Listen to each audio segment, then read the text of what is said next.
Hello everyone, I am Anand Dwivedi, your social science educator, and welcome you all to Livesmith platform.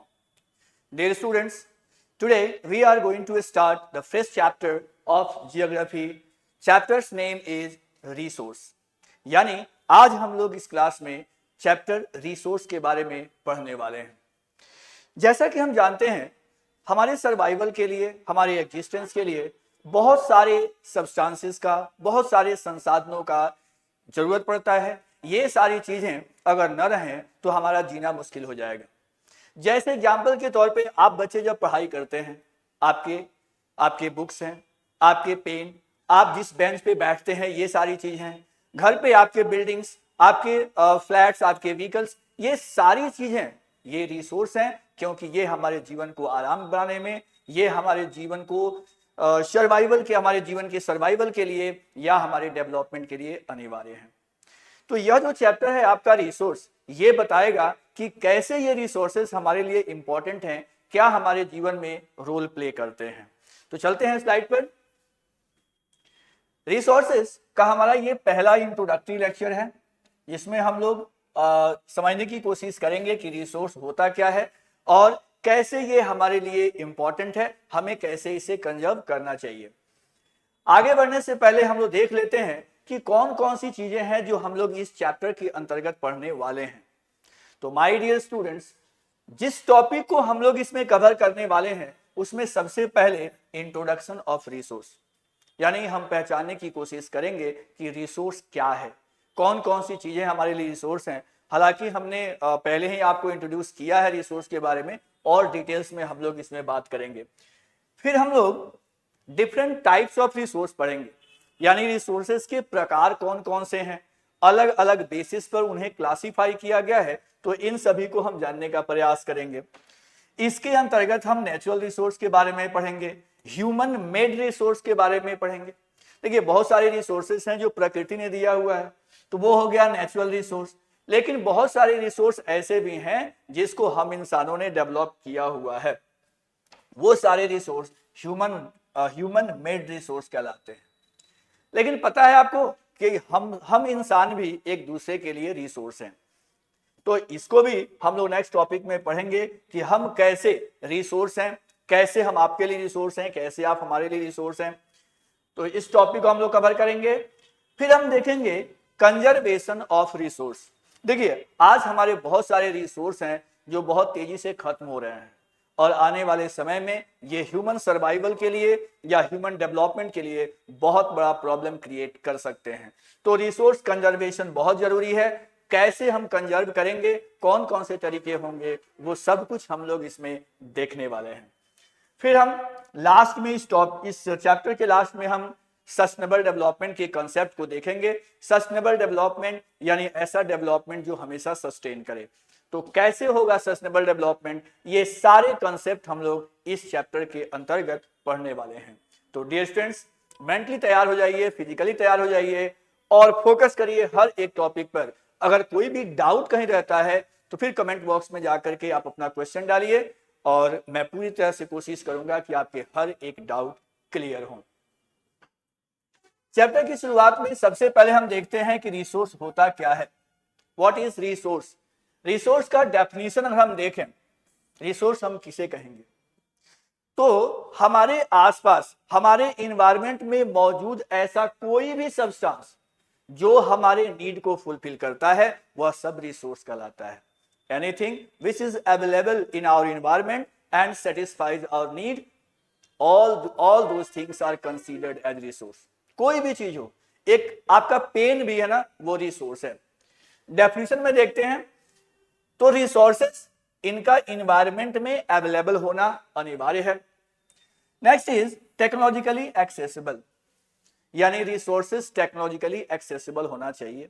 हमारे पास इतनी technology होनी चाहिए ताकि हम उसका इस्तेमाल कर सकें। जैसे एग्जाम्पल के तौर पे हम देखें तो जब तक फायर डिस्कवर नहीं किया गया था, उस समय तक कोल हमारे लिए रिसोर्स नहीं था।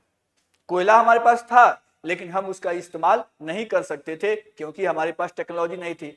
तो किसी भी चीज का किसी भी वस्तु का रिसोर्स होना इस बात पर डिपेंड करता है कि उसको यूज करने की टेक्नोलॉजी हमारे पास मौजूद है या नहीं। रिसोर्स का नेक्स्ट फीचर क्या होता है? It should be economically feasible, यानी ये इकोनॉमिकली फिजिबल होना चाहिए, यानी इसकी कीमत इतनी होनी चाहिए कि हम आसानी से उसे परचेज कर सकें।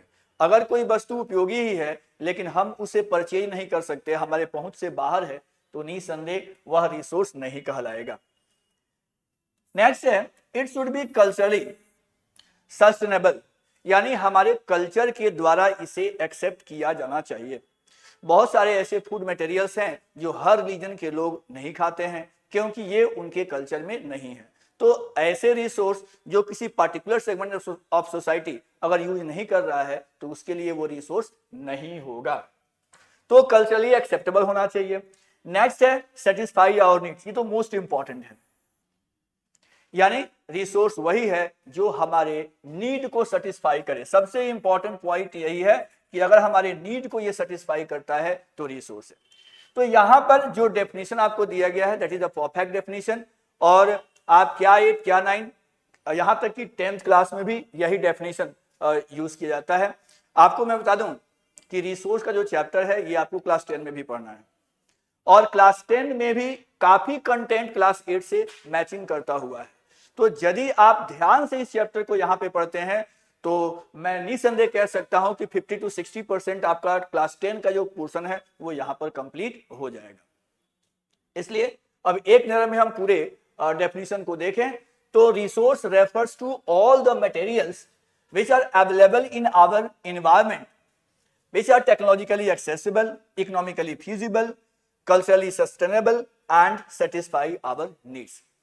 लेकिन प्यारे बच्चों, अगर आपको ये पूरा डेफिनेशन नहीं याद हो पा रहा है तो कोई दिक्कत नहीं है, सीधे आपको क्या लिखना है, any material any things which is available in our environment and can satisfy our needs. तो लास्ट सेंटेंस है ये, यानी ऐसा कोई भी सब्सटेंस जो हमारे नीड्स को सेटिस्फाई करता है, हमारे जरूरतों को पूरा करता है, वह रिसोर्स है। तो क्लास 8 तक में इतना भी चलेगा, ठीक है। तो anything which satisfy our need is called resource. आप इतना लिख करके भी पूरा का पूरा नंबर प्राप्त कर सकते हैं, बट फॉर डिटेल्स आपको ये पूरा लिखना चाहिए। क्लास 10 में तो आपको ये पूरा ही लिखना पड़ता है। तो ये कंप्लीट डेफिनेशन है। रिसोर्सेज से कुछ एग्जांपल यहां देखिए, जैसे विंड एनर्जी। विंड एनर्जी हमारी ऊर्जा के स्रोत के रूप में इस्तेमाल होता है। Solar energy, water resource, crude oil, land resource, animal resources जितने एनिमल्स हैं, natural gas, precious metals and minerals, forest resource. तो ये सारी चीजें हमारे लिए रिसोर्स का काम करती हैं क्योंकि ये सब हमारे सर्वाइवल और डेवलपमेंट के लिए बहुत जरूरी है। उम्मीद है आपको ये समझ में आया होगा। तो इसमें हमने क्या समझा, रिसोर्स क्या है। Let's move ahead. देखिए, रिसोर्सेज की एक खासियत होती है कि रिसोर्स का अपना वैल्यू होता है। क्या होता है, वैल्यू। रिसोर्स बहुत ही वैल्यूएबल होते हैं, उनकी एक कीमत भी होती है, और ये कोई जरूरी नहीं है कि सारे रिसोर्स का इकोनॉमिक वैल्यू ही हो। बहुत सारे रिसोर्सेस ऐसे भी हैं जिनका इकोनॉमिक वैल्यू नहीं होता है, फिर भी हमारे लिए वो बहुत ही इंपॉर्टेंट है।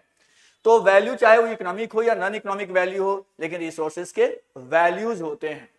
और सिर्फ वैल्यूज होते ही नहीं है बल्कि रिसोर्स हमें वैल्यू सिखाते भी हैं। कैसे, आगे देखते हैं। Resources such as air, water, they all are essential for survival. क्या हम लोग भोजन और हवा के बगैर जिंदा रह सकते हैं, पानी के बगैर जिंदा रह सकते हैं? ऑफ कोर्स नहीं। तो ये हमारे लिए बहुत ही इंपॉर्टेंट है। तो ये जो रिसोर्स है इनको हमें मेंटेन करना होता है, इनको हमें प्रोटेक्ट करना होता है। इनके लिए बहुत सारे लॉज वगैरह भी बनाए गए हैं। तो ऐसे रिसोर्सेज को हमें डैमेज से या पॉल्यूशन से बचाना होता है, और इनका अपना लीगल वैल्यूज भी हैं। आगे इस सब टॉपिक के बारे में हम लोग और डिटेल्स में आगे इसमें समझेंगे।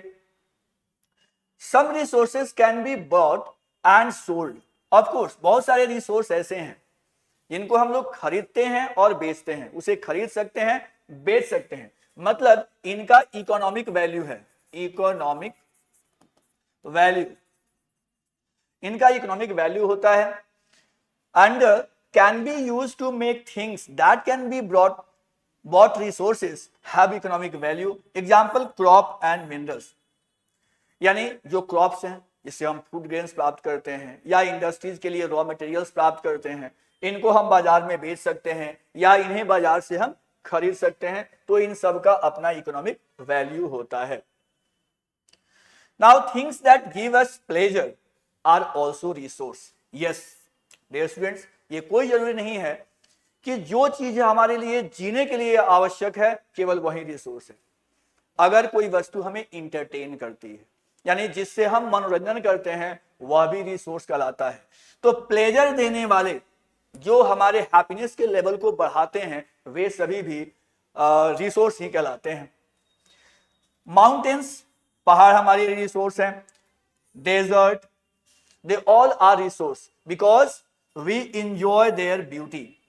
आप घूमने के लिए जाते होंगे, गर्मी के दिनों में प्राय ऐसा होता है कि हम लोग बाहर जाते हैं, तो अगर हम किसी ऐसे जगह पे जाते हैं जो हमारे सर्वाइवल के लिए नीडेड नहीं है, बल्कि वो इसलिए जरूरी है ताकि हम रिफ्रेश हो सकें, ताकि हम इंजॉय कर सकें, तो वो सभी रिसोर्स ही कहलाता है। और इन सब का अपना एस्थेटिक वैल्यू होता है, यानी ये हमारे नेचर की ब्यूटी को बढ़ाते हैं और हमारे लाइफ की क्वालिटी को बेहतर करते हैं। तो ये सारी चीजें रिसोर्स हुई। Now the responsibility to preserve our national park. देखिए नेशनल पार्क हैं हमारे लिए रिसोर्स हैं, क्योंकि नेशनल पार्क में जो जीव जंतु पेड़ पौधे रहते हैं, ये सभी के सभी हमारे इन्वायरमेंट के लिए बहुत जरूरी हैं। अगर सफिशिएंट अमाउंट में ये हमारे इन्वायरमेंट में न रहें तो फिर हमारा सर्वाइवल कहीं ना कहीं मुश्किल हो जाता है। तो ये हमारे लिए इंपॉर्टेंट है, ये हमारे फ्यूचर जनरेशंस के लिए इंपॉर्टेंट है, इसलिए हमें इन्हें प्रिजर्व करना चाहिए और हम करते हैं। तो ये एक तरह से एथनिक वैल्यू हुआ, हमारा नैतिक ये कर्तव्य हुआ कि हम इन जीव जंतुओं को, इन पेड़ पौधों को बचाएं, इन्हें सलामत रखें, ताकि आगे जनरेशन वाले भी इनका इस्तेमाल कर सकें। तो हमने क्या देखा कि वैल्यूज होता है, रिसोर्स का अपना वैल्यूज होता है, और ये वैल्यू हमें कहीं ना कहीं मोटिवेट करता है, कहीं ना कहीं हमें इंस्ट्रक्ट करता है कि हमें रिसोर्सेज का ख्याल रखना चाहिए।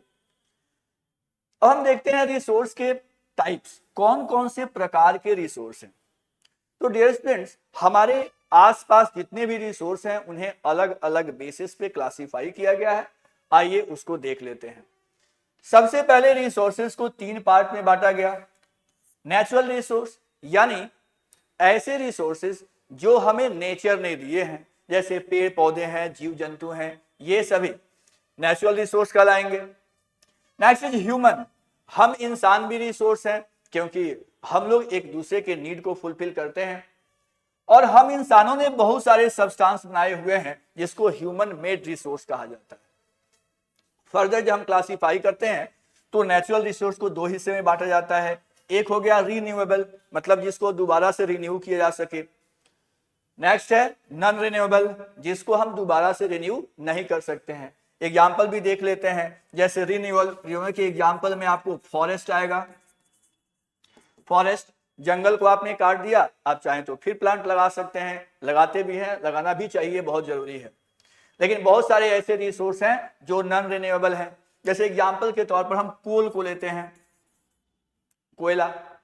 आप बताइए, क्या कोयला अगर हमने एक बार यूज कर लिया, दोबारा वो कोल आ सकता है क्या? नहीं आ सकता, वो खत्म हो जाएगा। तो ऐसे तमाम रिसोर्स होते हैं जिनको हम रिन्यू नहीं कर सकते हैं। आगे बढ़ते हैं। रिन्यूएबल रिसोर्स को फर्दर यहां पर 2 हिस्से में बांटा गया है, एक है कंटिन्यूअस और दूसरा है फ्लो। देखिए, कुछ रिसोर्स ऐसे होते हैं जो लगातार बने रहेंगे, वो कभी खत्म नहीं होंगे। जैसे एग्जाम्पल के तौर पे अगर हम सोलर एनर्जी को ही लेते हैं, सोलर एनर्जी, सन, चाहे जनसंख्या कितनी भी हो जाए, कितना भी हम यूज करें, ये कभी नहीं खत्म होने वाला है, कंटिन्यूअस बोलेंगे। वहीं फ्लो जो है, ये भी फ्लो भी आपको रिन्यूएबल भी है, लेकिन एक्सेसिव यूज की वजह से ये खत्म हो जाता है। एग्जाम्पल के तौर पे हम लोग फॉरेस्ट को ले सकते हैं, तो इसे फ्लो रिसोर्स कहा जाएगा। हालांकि डिटेल्स में हम लोग आगे और पढ़ेंगे इसमें। इसके बाद फ्लो रिसोर्स को 3 हिस्से में बांटा गया है। एक शॉर्ट टर्म, बहुत कम समय के लिए होता है। दूसरा है मिड टर्म, यानी एक कंसिडरेबल अमाउंट ऑफ टाइम के लिए अवेलेबल होता है। और कुछ होता है जो बहुत लॉन्ग टर्म तक अवेलेबल रहता है, तो आगे हम लोग इसको फिर पढ़ेंगे। यहाँ नॉन रिन्यूएबल रिसोर्स है जिसको हम रिन्यू नहीं कर सकते, मतलब एक बार उपलब्ध है, एक बार यूज कर लिए दोबारा हम बना नहीं सकते, तो ऐसे रिसोर्स को दो हिस्से में बांटा गया है, नॉन रिसाइक्लेबल और रिसाइक्लेबल। देखिए नॉन रिसाइक्लेबल क्या है, जिसको हम रिसाइकल नहीं कर सकते। रिसाइकल मतलब फैक्ट्रियों में भेज करके दोबारा उसको बनाना। जैसे आयरन को ही आप लीजिए, अगर आयरन को हम लेते हैं तो आयरन को आराम से 2 बार 3 बार कितना बार भी यूज हो सकता है अगर हम ध्यान से यूज करें। आयरन के बने हुए कोई मटेरियल्स हैं, उसका वो यूज अप हो गया, अब वो बेकार पड़ा हुआ है, उसको फैक्ट्री में सेंड करेंगे, फिर से वहां पर उसको मेल्ट किया जाएगा और मेल्ट करके दोबारा से उसको नए गुड्स बना दिए जाएंगे, नए मशीन्स बना दिए जाएंगे, नए व्हीकल्स बना दिए जाएंगे, तो इस तरह से दोबारा यूज होगा, तो उसको कहेंगे कि ये रिसाइक्लेबल है। लेकिन नॉन रिसाइक्लेबल कुछ ऐसे हैं जिनको आप दोबारा से नहीं बना सकते, वो नॉन रिन्यूएबल है और नॉन रिसाइक्लेबल है। जैसे हमने कोल का एग्जाम्पल लिया था, तो कोल एक बार जल गया तो उसको दोबारा से यूज होना कर सकते हैं, वो नहीं यूज हो सकता है। तो ये था हमारा ब्रॉड क्लासिफिकेशन ऑफ रिसोर्स। अब इसको वन बाय वन डिटेल्स के साथ और इमेजेस के साथ हम लोग समझने की कोशिश करते हैं। Now classification based on origin. Resource कहां से ओरिजिन हुआ है, कहां से रिसोर्स हमें प्राप्त होता है, उसके आधार पर, उसकी उत्पत्ति के आधार पर रिसोर्स के टाइप्स कौन कौन से होते हैं। तो डियर स्टूडेंट्स, इसके दो प्रकार हैं, एक है बायोटिक रिसोर्स और दूसरा है अबायोटिक रिसोर्स। तो बायोटिक और अबायोटिक, इसके डिटेल्स में चलते हैं, क्या है ये। तो बायोटिक रिसोर्स जो है, ये ऐसे रिसोर्स को कहा जाता है जिसको हम बायोस्फीयर से प्राप्त करते हैं। बायोस्फीयर यानी जो हमारे आसपास का जो पर्यावरण है, जिसमें लिविंग थिंग्स रहते हैं, जिसमें पेड़ पौधे जीव जंतु रहते हैं, इनसे हमें प्राप्त होता है। यानी जो रिसोर्स हमें पेड़ पौधों से, जीव जंतुओं से प्राप्त होता है, वह सभी रिसोर्स कहलाता है बायोटिक रिसोर्स। इसकी एक सबसे बड़ी खासियत होती है कि इसमें लाइफ होता है, लाइफ, प्राण, यानी ये सजीव होते हैं, लिविंग थिंग्स होते हैं। जैसे ह्यूमन बीइंग्स, हम इंसान हैं तो बायोटिक रिसोर्स हैं। Flora and fauna, fisheries, live stock, यानी आपको जितनी तस्वीरें यहां दिख रही हैं, ह्यूमन बीइंग है, पेड़ पौधों को फ्लोरा कहा जाता है, आपको एनिमल्स को फौना कहा जाता है, फिशरीज हैं। तो ये सारे जो चीजें हैं हमारे इन्वायरमेंट में मौजूद हैं, ये सभी कहलाते हैं बायोटिक रिसोर्स। तो बायोटिक रिसोर्स, बायो का मतलब क्या होता है, लिविंग थिंग्स। तो जो लिविंग थिंग्स हमें अपने बायोस्फीयर से यानी लिविंग थिंग्स से मिलता है, यानी पेड़ पौधे और जीव जंतुओं से मिलता है, ये सभी रिसोर्स बायोटिक रिसोर्स कहलाता है। Let's move ahead. अब हम देखते हैं ए बायोटिक रिसोर्स, यानी जो दूसरा टाइप है ए बायोटिक रिसोर्स, इनमें वो मटेरियल्स आते हैं जो नॉन लिविंग थिंग हैं। यानी हमारे पास पाए जाने वाले जितने रिसोर्स हैं जिसमें लाइफ नहीं है, उसे हम कहते हैं ए बायोटिक रिसोर्स। ऐसे रिसोर्स में क्या आ सकता है, तो ये आपका रॉक्स है, रॉक्स ए बायोटिक रिसोर्स है। और क्या, ये मेटल्स है, मेटल्स, क्या इनमें लाइफ है, नहीं है, तो ये ए बायोटिक रिसोर्स है। तो ओरिजिन के आधार पर दो हो गए, biotic and abiotic. I think आपको अच्छी तरह से समझ में आ रहा है। अगर किसी रिसोर्स में लाइफ है, उसमें जान है, प्राण है, तो फिर हम उसे कहेंगे बायोटिक रिसोर्स। अगर किसी में लाइफ नहीं है, हम कहेंगे ए बायोटिक रिसोर्स। एग्जाम्पल के तौर पे आपने देख लिया, रॉक्स में लाइफ नहीं है, इसलिए ये ए बायोटिक रिसोर्स है। प्लांट्स में लाइफ है, ह्यूमन बीइंग्स में लाइफ है, एलिफेंट में लाइफ है, इसलिए वो कहलाता है biotic resource. Let's move ahead.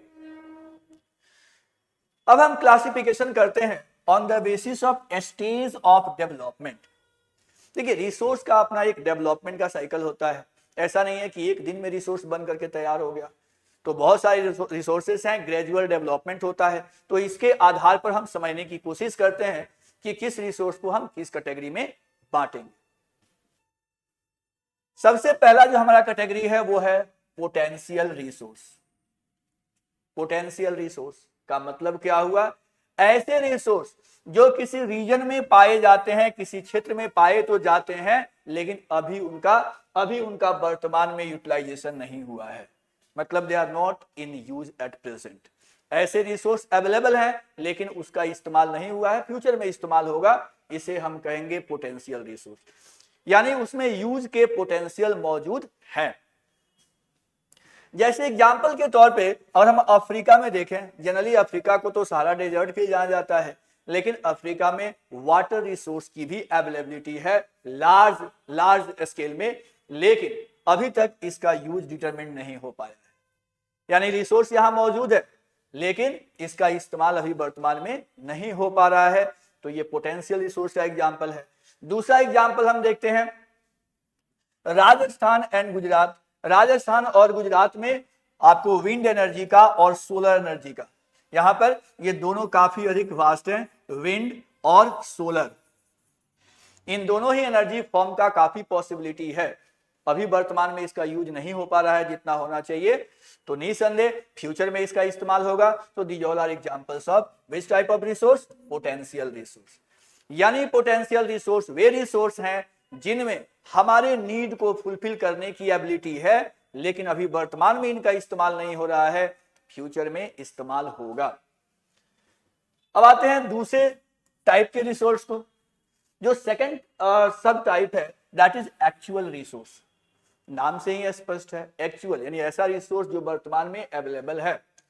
So the resources which have been surveyed, जिसका सर्वे हो चुका है, मतलब हमें पता है कि ये रिसोर्स कितने मात्रा में मौजूद है। एंड देयर क्वालिटी, चलिए अगर हमने सर्वे कर लिया, हमें पता है कि भाई कोयला हमें यहाँ पे मिल रहा है, तो कोयले की क्वालिटी क्या है, इसकी क्वालिटी भी हमें पता है, और क्या क्वांटिटी, यानी कोयला कितना मात्रा में मौजूद है ये भी हमें पता है। यानी अगर किसी रिसोर्स की सर्वे की जा चुकी है, उसकी क्वालिटी हमें पता है, उसकी क्वांटिटी हमें पता है, ये सब पता है, और उसका यूटिलाइजेशन भी हो रहा है। यूटिलाइजेशन तो they have been determined for utilisation, यानी ये सब कुछ नोन है और इसका यूटिलाइजेशन भी किया जा रहा है। इसको हम एक्चुअल रिसोर्स के अंतर्गत रखते हैं। तो दे आर एक्चुअल रिसोर्स, ये हमारे रियल के रिसोर्स हैं। Let's see ahead. अभी वर्तमान में जैसे इंडिया में 378 बिलियन टन कोल का स्टॉक है। हम लोग कोल इस्तेमाल भी कर रहे हैं और फ्यूचर में जब तक ये अवेलेबल रहेगा इस्तेमाल करेंगे। तो इस तरह के जो रिसोर्स हैं वो एक्चुअल रिसोर्स के एग्जाम्पल हैं। थर्ड क्लासिफिकेशन हम देखते हैं रिसोर्स का, वो है रिजर्व। नाम से ही स्पष्ट है, रिजर्व। आप बच्चों जानते होंगे हर व्हीकल के जो फ्यूल टैंक होता है उसमें एक रिजर्व का पोर्शन हुआ करता है। हालांकि आजकल बहुत सारी गाड़ियां आ रही हैं जिसमें रिजर्व है ही नहीं। तो खैर रिजर्व का मतलब है कि हमारे रिसोर्सेज का वह हिस्सा जो हम फ्यूचर यूज के लिए बचा कर रखे हैं। मतलब अभी वर्तमान में हम उसका इस्तेमाल नहीं कर रहे हैं, आने वाले समय में फ्यूचर में हम उसका इस्तेमाल करेंगे। तो the natural resources that are known to exist, मतलब हमें पता है कि ये एग्जिस्ट कर रहा है, ये रिसोर्स हमारे पास मौजूद है। एंड आर रिकवरेबल, मतलब जहां भी है उसको हम रिकवर कर सकते हैं, हमारे पास ये एबिलिटी है। लेकिन क्या वर्तमान में ये यूज हो रहा है? नॉट। यानी करंटली रिजर्व का इस्तेमाल हम लोग नहीं कर रहे हैं, हम लोग रखे हैं फ्यूचर में यूज करने के लिए। यानी ये एग्जिस्ट कर रहा है, हमें पता है, हमारे पास टेक्नोलॉजी भी है, हमारे पास सब कुछ अवेलेबल है, हम इसको जब चाहे यूज कर सकते हैं, लेकिन हम इसका वर्तमान में यूज नहीं कर रहे हैं। Why? Because they are reserve for future. हमने इसको रिजर्व रखा हुआ है किस काम के लिए? फ्यूचर यूज के लिए। मान लीजिए कल होकर के अगर अचानक हमें नीड पड़ती है किसी और रिसोर्स की, हमारे पास वो रिसोर्स उपलब्ध ना हो, तो हम क्या करेंगे? उसके जगह पर इसका इस्तेमाल करेंगे। तो ये रिजर्व कहलाता है।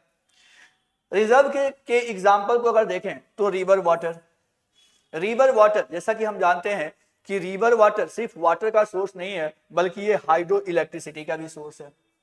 तो इसका इस्तेमाल हम हाइड्रो इलेक्ट्रिसिटी के जनरेशन में कर सकते हैं।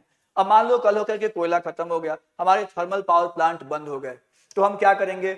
चलो हमारे पास बहुत सारी नदियां हैं, इन सारे नदियों में अलग अलग जगहों पर हाइड्रो पावर प्लांट लगाएंगे और फिर क्या, बल्ले बल्ले हमारे पास ऊर्जा की कोई कमी नहीं होगी। तो हमने इसको बचाकर रखा हुआ है, किस लिए? फ्यूचर यूज के लिए। इसको यूज करने की टेक्नोलॉजी हमारे पास मौजूद है, हमारे पास सारी चीजें मौजूद हैं, तो हम फ्यूचर में इसका इस्तेमाल करके आसानी से अपने नीड को फुलफिल कर सकते हैं। तो आई होप आपको रिजर्व समझ में आ गया है। तो इलेक्ट्रिसिटी के लिए हम जनरेट कर सकते हैं। It is being utilised only to a limited extent. अभी वर्तमान में बात किसकी हो रही है? हाइड्रो इलेक्ट्रिसिटी की। हाइड्रो इलेक्ट्रिसिटी का इस्तेमाल हो रहा है भारत में। अभी वर्तमान में 22% एनर्जी नीड जो है वो हाइड्रो इलेक्ट्रिसिटी से फुलफिल हो रही है, लेकिन ये बढ़ भी सकता है ना, फ्यूचर में हम लोग इसको बढ़ा भी सकते हैं।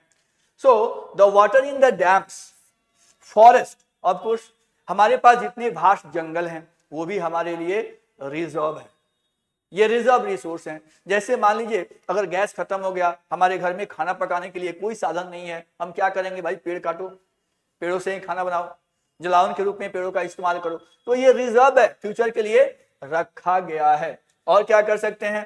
तो ये सभी रिजर्व्स को हम लोग फ्यूचर में यूज कर सकते हैं और अपने फ्यूचर को सेफ रख सकते हैं, इसीलिए इन्हें रिजर्व कहा जाता है। अब बात करते हैं चौथे टाइप के। चलिए हमने ये 3 टाइप यहां देखा है।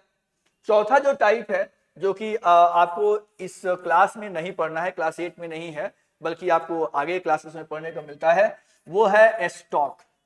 स्टॉक, डियर स्टूडेंट्स, स्टॉक ऐसे रिसोर्स को कहते हैं, ऐसे रिसोर्स को जो हमारे पास तो मौजूद तो है, लेकिन टेक्नोलॉजी के अभाव में हम उसका इस्तेमाल नहीं कर पा रहे हैं, यानी हमारे पास टेक्नोलॉजी नहीं है उसको यूज करने का। तो स्टॉक का अगर हम एग्जांपल देखें तो हम सभी जानते हैं कि वाटर, पानी किन चीजों से बना हुआ है? तो आप सब ने केमिस्ट्री में पढ़ा होगा, वाटर को हम H2O कहते हैं। क्या कहते हैं? H2O, यानी यहां पर हाइड्रोजन है और ऑक्सीजन है। डियर स्टूडेंट्स, हाइड्रोजन जो है ना वो हाईली इनफ्लेमेबल है, यानी इसको जलाया जा सकता है, बहुत तेजी से जलता है। और ऑक्सीजन आप जानते हैं कि ये सपोर्टर ऑफ बर्निंग है, यानी एक ज्वलनशील है, जलने वाला है, और दूसरा जलने में मदद करने वाला है। हमने क्या देखा? अगर ये दोनों सेपरेट हो जाएं, यानी वाटर को हम 2 हिस्से में बांट दें, हाइड्रोजन और ऑक्सीजन, तो निसंदेह हमारे लिए ये एनर्जी सोर्स के रूप में उपलब्ध हो जाएगा, यानी ये एनर्जी रिसोर्स होगा। अब सोचने वाली बात है कि अगर ये संभव हो पाया तो हमें पेट्रोल, डीजल, केरोसिन की जरूरत नहीं पड़ेगी। सीधे हम क्या करेंगे? सीधे गाड़ी के टैंक में पानी डालेंगे और चल निकलेंगे, फिर सारी समस्याएं खत्म हो जाएंगी। लेकिन हमारे पास टेक्नोलॉजी अभी उपलब्ध नहीं है कि हम वाटर को ब्रेक कर सकें। अब आप कहेंगे सर ऐसा तो उपलब्ध है। क्या है? हाई, आपको एक प्रक्रिया इसमें है जिससे हम पानी को ब्रेक कर सकते हैं, लेकिन क्या बोलते हैं उसको क्या बोलते हैं? उसको बोलते हैं इलेक्ट्रोलाइसिस। यानी जब हम पानी से होकर के इलेक्ट्रिसिटी को पास कराते हैं तो वो इलेक्ट्रोलाइसिस कहलाता है और हाइड्रोजन ऑक्सीजन सेपरेट हो जाता है। ये तो हो गई केमिस्ट्री वाली क्लास की बात, तो मैं आपको बहुत डीप में नहीं ले जाना चाहता हूं। यह जो प्रक्रिया है वो इकोनॉमिकली फिजिबल नहीं है, जैसा कि हमने शुरू में ही डेफिनेशन में पढ़ा था। रिसोर्स बनने के लिए किसी भी चीज का इकोनॉमिकली फिजिबल होना जरूरी है। हमको तो इस पानी को ब्रेक करने के लिए इलेक्ट्रिसिटी की जरूरत पड़ेगी, तो क्या गाड़ियों में हम इलेक्ट्रिसिटी लेके जाएंगे? आप कहेंगे बैटरी ले लीजिए सर। चलिए बैटरी ले लेंगे, तो डायरेक्ट बैटरी से गाड़ी नहीं चलाएंगे कि पानी को हम यहाँ पर वाटर के कंस्टिट्यूएंट एलिमेंट्स को ब्रेक करेंगे। आप देख भी रहे हैं आज वर्तमान में गाड़ियां चल रही हैं बैटरी से, तो इसका तो इस्तेमाल नहीं हुआ ना। तो वाटर को एज अ फ्यूल यूज करने के लिए हमारे पास कोई ऐसी टेक्नोलॉजी आ जाए जिसको हम टैंक में डालें और फिर उसमें ऐसा कोई मशीनरी, ऐसा कोई पार्ट्स लगा हो जो उसको हाइड्रोजन और ऑक्सीजन में तोड़ दे और फिर गाड़ियां चलती रहें। और इस तरह की टेक्नोलॉजी अभी तक मौजूद नहीं है, तो इसलिए हम कह सकते हैं कि ये हमारा स्टॉक है। फ्यूचर में निसंदेह इसका इस्तेमाल हो सकता है, ऐसी पॉसिबिलिटी है। तो ये 4 टाइप्स जो थे आपने पढ़ा स्टेज ऑफ डेवलपमेंट के आधार पर। अब आगे बढ़ते हैं, classification of resources based on exhaustibility.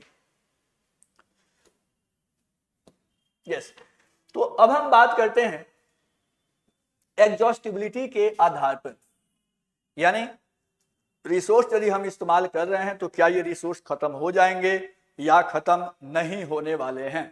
इसके आधार पर भी रिसोर्सेज को 2 कैटेगरी में बांटा गया है। हमारा पहला कैटेगरी क्या है? तो रिन्यूएबल रिसोर्स, यानी ऐसे रिसोर्स जो रिन्यू हो सकते हैं। रिन्यूएबल यानी ये वर्ड बना हुआ है री से, फिर है इसमें न्यू, फिर है एबल।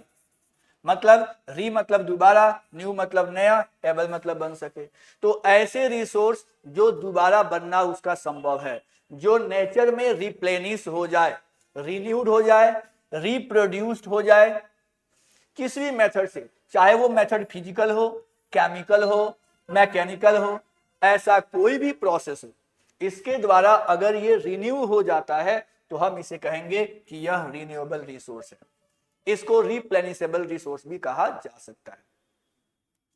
यानी आपको डेफिनेशन चाहिए तो those resources which renew themselves in nature are called renewable resource. और डिटेल्स में आप इसका स्क्रीनशॉट ले सकते हैं, नोट कर सकते हैं। अब रिन्यूएबल रिसोर्स के एग्जांपल कुछ देख लेते हैं।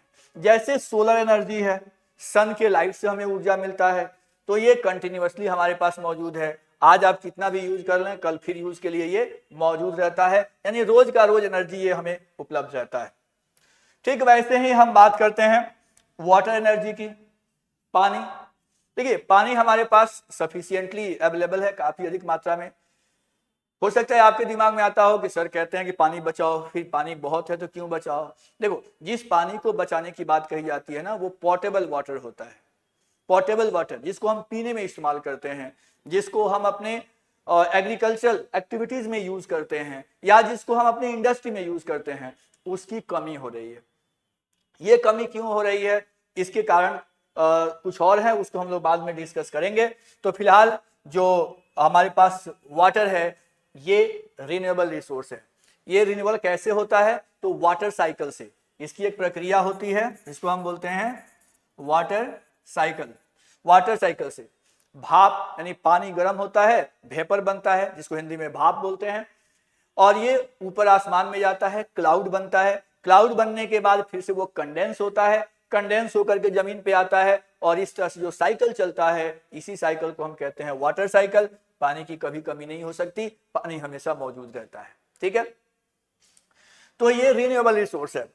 फिर हम बात करते हैं फॉरेस्ट है, वाइल्ड लाइफ है, जंगल। एक जंगल आप काटोगे दूसरा लगा सकते हो, एक पेड़ काटो दो पेड़ लगा दो, लगाना भी चाहिए। मैं सबको मोटिवेट कर रहा हूं कि आप लोग भी बढ़ चढ़ करके पेड़ लगाइए, अपने आसपास के लोगों को ही मोटिवेट कीजिए कि वो लोग भी पेड़ लगाएं, क्योंकि कहीं ना कहीं हमारी लाइफ जो है ना, वो इन पेड़ पौधों से ही जुड़ा हुआ है।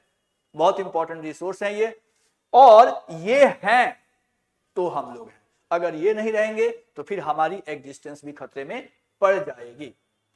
तो these are examples of renewable resources. अब दूसरा जो टाइप है वो है नॉन रिन्यूएबल रिसोर्स। एक और यहां देख लेते हैं जो रिन्यूएबल रिसोर्स है, ये छूट रहा था। रिन्यूएबल रिसोर्स के अंतर्गत भी क्लासिफिकेशन किया गया है। दो क्लास इसके हैं, एक है कंटिन्यूअस रिसोर्स का। कंटिन्यूअस रिसोर्स मतलब ऐसे रिसोर्स जो हमेशा कंटिन्यू रहेंगे। जैसे हमने विंड एनर्जी को देखा था, हवा कभी भी खत्म नहीं होगी, क्योंकि एयर कभी खत्म नहीं होगा, और एयर टेम्परेचर जब एयर में मिक्स्ड होता है, जब ये गर्म होता है तो फिर विंड का ब्लो होता है। तो विंड कभी भी खत्म नहीं होने वाला है, जब तक ये धरती, सूरज और चांद रहेगा, हवाएं चलती रहेंगी, तो ये कंटिन्यूअस है, कंटिन्यूअस रहने वाला है। और दूसरा एग्जांपल इसी वाटर को लिया गया है। वाटर रिसोर्स वाटर साइकिल से हमेशा ही मौजूद रहेगा, तो कभी भी ये खत्म होने वाला नहीं है। ध्यान रखिए, पानी खत्म नहीं होगा। पानी से जुड़ी हुई जो समस्याएं हैं वो वर्तमान में है और हमारे लिए बहुत बड़ी चिंता का विषय है, तो हम लोग उसको डिटेल्स में बाद में बात करेंगे। ठीक है, जो दूसरा टाइप है वो है फ्लो का। फ्लो के अंतर्गत ऐसे रिसोर्स आएंगे, इसको ध्यान से समझिएगा थोड़ा। कंटिन्यूअस में और फ्लो में डिफरेंस क्या है, इसको आपको बेहतर ढंग से समझना होगा। कंटिन्यूअस रिसोर्स वो होते हैं जो एक बराबर मात्रा में कंटिन्यूअसली एग्जिस्ट करते हैं, उनको रिन्यू करने के लिए हमें कोई विशेष प्रयास करने की जरूरत नहीं है। लेकिन जो फ्लो है ना, फ्लो, जैसे इसका एग्जांपल है forest, fresh water, life stock. इसमें हम क्या देखते हैं, जंगल का इस्तेमाल अगर हम बहुत ज्यादा करेंगे तो जंगल खत्म हो जाएंगे। यानी इनको रिन्यू तो किया जा सकता है, लेकिन अगर हम प्लांट कम लगाते हैं और काटते ज्यादा हैं तो उस कंडीशन में क्या होगा, उस कंडीशन में पेड़ पौधे खत्म भी हो सकते हैं। इसलिए इनके ग्रोथ के रफ्तार से अगर कंजम्पशन ज्यादा होगा तो ये खत्म हो सकते हैं। हमें क्या करना चाहिए, हमें बैलेंस एस्टेब्लिश रखना चाहिए। जितना हम यूज कर रहे हैं कम से कम उतने प्लांट तो जरूर हमें लगाने चाहिए। यहां पर फ्रेश वाटर की बात कही गई है, सिंपल वाटर की बात नहीं कही गई है, फ्रेश वाटर।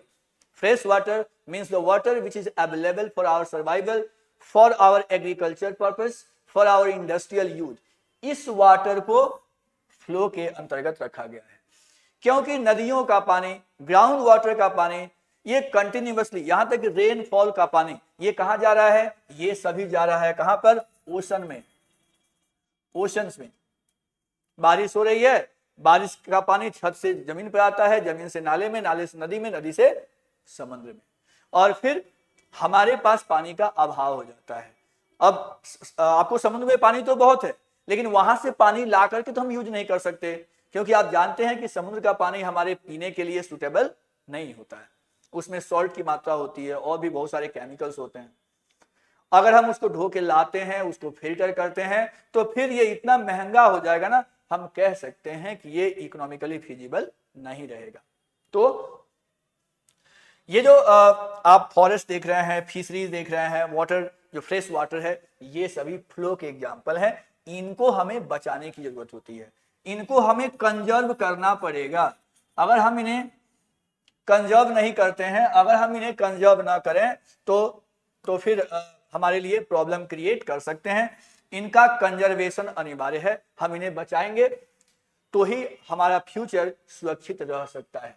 आगे बढ़ते हैं। Now classification of resource based on exhaustibility के आधार पर जो दूसरा टाइप था, इसके पहले हमने रिन्यूएबल देखा था। रिन्यूएबल के अंतर्गत दो टाइप पढ़ा था हमने, कंटिन्यूअस और फ्लो। अब एग्जॉस्टिबिलिटी के आधार पर दूसरा टाइप ऑफ रिसोर्स जो है वो है नॉन रिन्यूएबल रिसोर्स, यानी ऐसे रिसोर्स जो दोबारा से रिन्यू नहीं हो सकते, सिंगल टाइम यूज के लिए अवेलेबल है। Nature has given these resources to us, but we have only one chance to utilize them. केवल एक बार हम लोग यूज कर सकते हैं। अब ऐसे रिसोर्स क्या है, let us see. Minerals and forest, देखिए ऑयल है, गैस है, कोल है, ये सभी रिसोर्स ऐसे हैं जिनका इस्तेमाल हम लोग केवल एक बार ही कर सकते हैं। आप बताओ, गाड़ी में एक बार आपने तेल डाल दिया, गाड़ी में तेल जल गई, क्या दोबारा वो चल सकता है? क्या नहीं, फिर से नया तेल लाकर डलाना पड़ेगा। जो जल गया वो तो धुआं बनकर उड़ गया। गैस में घर पर खाना पक रहा है, गैस जो हमने खरीद कर लाया वो गैस जल गया, अब वो गैस दोबारा आने वाला नहीं है, फिर नया फ्रेश गैस ही आएगा, यानी सिंगल टाइम यूज है ये। कोल एक बार आपने जला दिया, राख बन गया, दोबारा से वो कोल नहीं बन सकता है, फ्रेश कोल ही आपको लाना पड़ेगा। और इन सभी का जो स्टॉक है ना वो फिक्स्ड है, वो अनलिमिटेड नहीं है, यानी जितना हम खर्च कर रहे हैं उतना उनके स्टॉक में कम हो रहा है, ये कम होता जा रहा है। तो ये नॉन रिन्यूएबल रिसोर्स के बेस्ट एग्जांपल हैं fossil fuels. Some of the resources like metals are recyclable. Yes, कुछ रिसोर्स ऐसे हैं जो नॉन रिन्यूएबल है, लेकिन एटलीस्ट हम उनको रिसाइकल कर सकते हैं, दोबारा इस्तेमाल कर सकते हैं। जैसे आप अगर आयरन को ही लें, फॉसिल फ्यूल को तो हम लोग रिसाइकल नहीं कर सकते हैं, लेकिन अगर हमारे पास मेटल है, जैसे हम आयरन को लेते हैं, तो आयरन को आप गलाकर दोबारा से मशीन बना सकते हैं। आपके पास एल्यूमिनियम है, कॉपर है, यानी जितने मेटल्स हैं उन सब को हम लोग मेल्ट करके और दोबारा से उसके मटेरियल्स बना सकते हैं। तो ये काफी हद तक हमारे यूज पर डिपेंड करता है, हम इन्हें लंबे समय तक यूज कर सकते हैं। We can use these resources multi time, और हमें ये करना भी चाहिए। मैं आपको भी इंकरेज कर रहा हूं और आपको भी दूसरे को मोटिवेट करना चाहिए कि हमें जो मेटालिक रिसोर्सेज हमारे पास मौजूद हैं इनको हम रिसाइकल करें, इनको बार बार यूज करें, ताकि ये लंबे समय तक चल सके। अदरवाइज अगर हम इन्हें बर्बाद करेंगे तो फिर ये भी खत्म हो जाएंगे। तो आप सोचिए फ्यूचर का क्या होगा। अब आप कहेंगे कैसे खत्म होगा? देखिए आयरन ही है, आयरन में रस्टिंग होती है, रस्ट मतलब आयरन खत्म। जितना आयरन रस्ट लग गया वो तो बेकार हो गया, तो हमें आयरन को रस्टिंग से बचाना चाहिए, हमें उसे सेफ रखना चाहिए। कई ऐसे तरीके हैं जिसका इस्तेमाल करके हम अपने मेटालिक रिसोर्सेज को लंबे समय तक बचा सकते हैं और मल्टी टाइम यूज कर सकते हैं। चलिए आगे बढ़ते हैं। अब क्लासिफिकेशन ऑफ रिसोर्स को हम लोग आगे बढ़ाते हैं और बात करते हैं on the basis of ownership. Ownership मतलब who is the owner of resource, resource का मालिक कौन है, इसके ऊपर, यानी रिसोर्स का मालिक कौन है, इसके कौन कौन से टाइप्स हैं, अब हमें इसको समझना है। लेकिन डियर स्टूडेंट्स, इस टॉपिक को हम लोग अपने नेक्स्ट लेक्चर में पढ़ेंगे। आज का क्लास हम लोगों का इतना ही पर स्टॉप होता है। मुझे उम्मीद है कि आपने बहुत बेहतर ढंग से इस टॉपिक को समझ लिया होगा। अगर कोई भी इश्यू है, कोई भी आपको टॉपिक क्लियर समझ में नहीं आया है, तो आप कमेंट बॉक्स में लिख सकते हैं और निसंदेह उसको फिर से एक्सप्लेन करने की कोशिश की जाएगी या आपके क्वेश्चन का आंसर दिया जाएगा वहां पर। मैं कहूंगा आपसे कि आप लाइफस्मिथ ऐप को डाउनलोड कर लीजिए, वहां पे सारे सब्जेक्ट्स के वीडियोस सीक्वेंस में आपको मिलेंगे। बहुत जल्द लाइव क्लासेस भी आपका शुरू होगा, तो वहां भी आप लाइव क्लासेस करेंगे। इसके अलावा सारे स्टडी मटेरियल्स वहां पे मौजूद हैं, जैसे आपके नोट्स वहां मिल जाएंगे, डेली प्रैक्टिस पेपर मिल जाएगा और टाइम टू टाइम जो टेस्ट होगा, टेस्ट यानी ऑफलाइन ऑनलाइन जो भी टेस्ट होगा, उन सारे रिकॉर्ड्स वहां पे आप देख सकते हैं, अपने परफॉर्मेंस को चेक कर सकते हैं। ये सारी सुविधाएं हमारे लाइफस्मिथ ऐप पर अवेलेबल है। तो लाइफस्मिथ ऐप को डाउनलोड कीजिए। और जैसा कि आप जानते हैं कि हमारा जो ये क्लासेस चल रहे हैं वो बिल्कुल मुफ्त चल रहे हैं, इसका लाभ तो आपको निश्चित उठाना चाहिए। केवल 1 रुपये में आपको सब्सक्रिप्शन ये मिला हुआ है। तो जो बच्चे अभी सब्सक्रिप्शन नहीं लिए हुए हैं लाइफस्मिथ ऐप का, तो आप जाइए 1 रुपये का पेमेंट करके, जो कि मैंडेटरी है आपको डिजिटल प्लेटफॉर्म पर एंट्री के लिए, तो उसको आप पे करके और सब्सक्रिप्शन ले लीजिए और मजे से पढ़िए। तो मिलते हैं अगले लेक्चर के साथ। Thank you.